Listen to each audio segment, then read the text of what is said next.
How's it hanging, dudes? My name is Sean, and welcome back to my channel where we put humanity first. And oh boy, did Joe Biden make a fool out of himself on the debate stage. Oh man, it was rough. You know, he's recently had some missteps talking about how he thinks there should be more studies for weed and whatnot. Well, you know, Yang probably should have stepped in and probably said something to Biden about that, like, hey, I'm pro. Even Cory Booker snapped right back to him, and I thought that was actually pretty good to show Biden for how old and boomerish he is. I know there's some boomers on the channel, I'm just saying, it's just a joke, but he is a boomer, and it's old, and it's outdated way of thinking, like Reefer Madness all over again.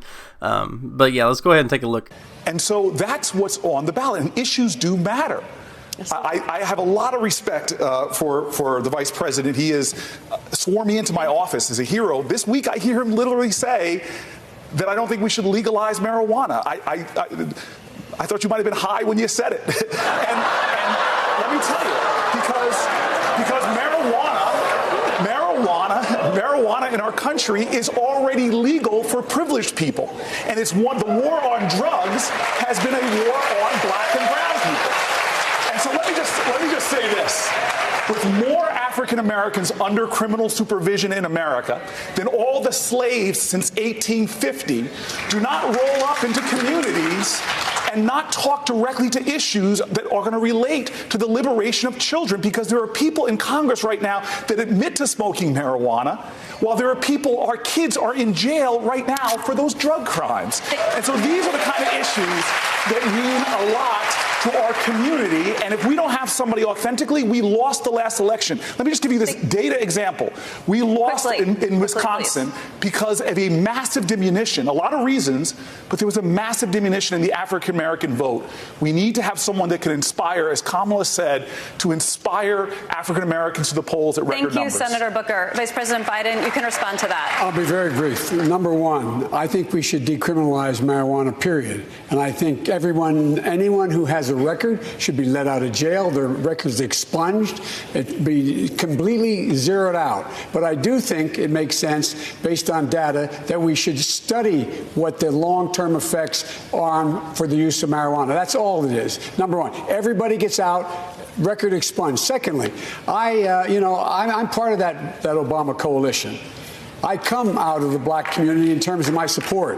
If you notice, I have more people supporting me in the black community that have announced for me because they know me. They know who I am. 3 former chairs of the Black Caucus, the only African-American woman that ever been elected to the United States Senate, a whole range of people. No, my point is, that's not true. The other one is here. I said the first. I said the first African-American elected. First African-American. So my point is that one of the reasons I was picked to be vice president was because of my relationship, long-standing relationship with the black community. I was part of that coalition. When President Ford pardoned President Nixon, he said it was to heal the country.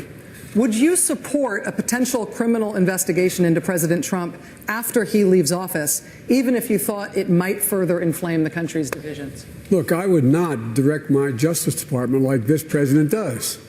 I'd let them make their independent judgment.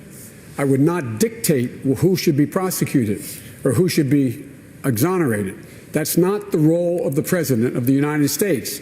It's the Attorney General of the United States, not the President's attorney, private attorney. And so I would, whatever was determined by the Attorney General I supported, that I appointed, let them make an independent judgment.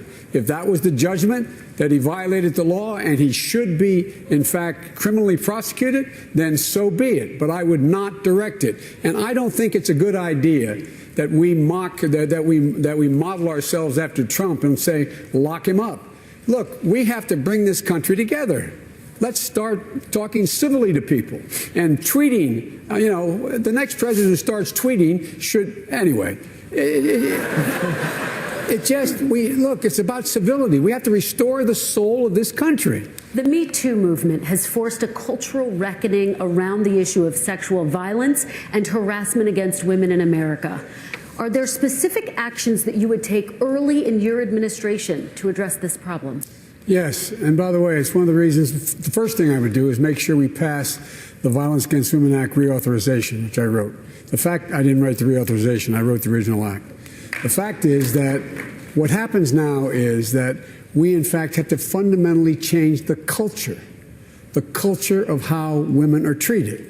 That's why, as vice president, when I asked the president I could start the movement on the college campuses to say, it's on us. It's everyone's responsibility. We do not spend nearly enough time dealing with, I was stunned when I did a virtual town meeting that told me 30,000 people were on the call, young people between 15 and 25, and found out, I said, what do you need to make you safer on college campuses and in your schools? You know what they said? Get men involved. Engage the rest of the community. And that's when we started this movement on the college campuses to fundamentally change the culture. No man has a right to raise a hand to a woman in anger other than in self-defense, and that's rarely ever occurs. And so we have to just change the culture, period, and keep punching at it and punching at it and punching at it. It will be a big, no, I really mean it. It's a gigantic issue. So, Cory Booker, I thought you was high when you said it. Yeah, Biden has had some, not down with the weeds, you know what I'm saying? And oh man, they make great points, you know, like there's so many people who's able to have it, you know, if you're really rich and you get caught with it, it's a misdemeanor. But if you're a poor person, especially a poor person of color, you get caught with it, they're throwing the book at you. And okay, cool, you're for decriminalizing. Okay, you're for decriminalizing. You still have to take it off a Schedule 1 drug for them to even have that testing you want, Biden. On top of that, it's literally saving lives. It's literally a medicine. So I can't really understate just how, I guess, out of touch you are with this.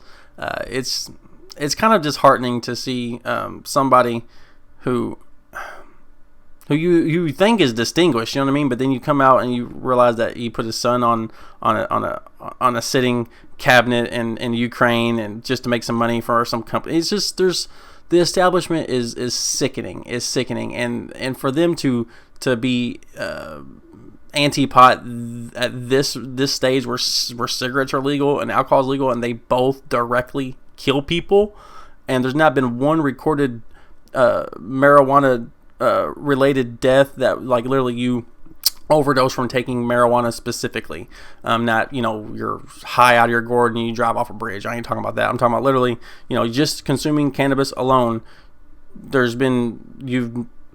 At most people's been hospitalized, and that's only because they have this, you know, pharmaceutical high level grade crap in California and stuff, and people are just eating constantly. If you guys want to look at somebody who's eating it constantly and who actually can handle, look up Joey Diaz. But I'm just saying, it's kind of crazy how Biden is. He's just obviously so out of whack, and it's not just that. I mean, I think he mistakes Kamala Harris for being the first black congresswoman. Like, huh? Or maybe I misheard all that. But he obviously had something going off there. Shut up, phone. No notifications right now. But yeah, he always had something going on there, and it was just so weird. It was really, really, really weird. I almost feel bad for how uninformed and how out of touch he is. So that's pretty much all I got for you guys today. Make sure you like, comment, subscribe, share the video. I know it's not a gang video, but, you know, again, the nature of YouTube. Plus, you know, it's good to show our Yang supporters. Stop notifications, please. It's good to show us Yang supporters, give us some fodder to fight back with. You know what I mean? Like, we need to see some of these pitfalls, some of these unbecoming moments of some of these other candidates, and use that against them. Go to any if there is any pro Biden videos, and dispel them. You know, tell them, hey, look, he's wrong on these issues, and other candidates too. But that's all I got. You know, I appreciate you guys. I'll see you next time.